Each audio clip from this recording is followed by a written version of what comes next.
তিনি আগে বিচারপতি ছিলেন, তিনি পরে নেতা হতেই পারেন, কিন্তু তার সে মনোভাব বায়াস ছিল কিনা বা রাজনৈতিক পক্ষপাত দুষ্ট ছিল কিনা তা নিশ্চয়ই সবাই বিচার করবেন। এইটুকু আমি বলতে পারি যে আজকে ডিভিশন বেঞ্চের মাননীয় মহামান্য বিচারপতি যে রায় দিয়েছেন তার অবজারভেশনে একটা জায়গা বলেছেন যে আমরা কেউ মধ্যযুগের নাইট নই যে শিরস্ত্রাণ পড়ে সমাজের ভালো মন্দ খুঁজতে বেরোব।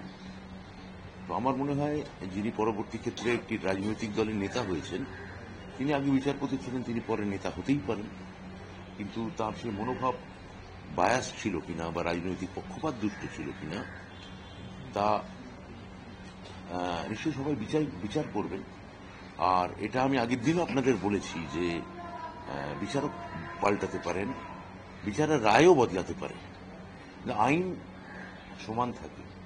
এবং সমস্ত বিচারকের, আমি মনে করি না মাননীয় সম্মানীয় বিচারকদের, তারা নিরপেক্ষ এবং নির্মোহী হন আইনের ক্ষেত্রে, এবং সবার যে রাজনৈতিক পক্ষপাত বা অভিসন্ধি থাকে বা উদ্দেশ্য থাকে, এটা আমার মনে হয় না, কোনোদিন আগেও মনে হতো না, এখনো মনে হয় না।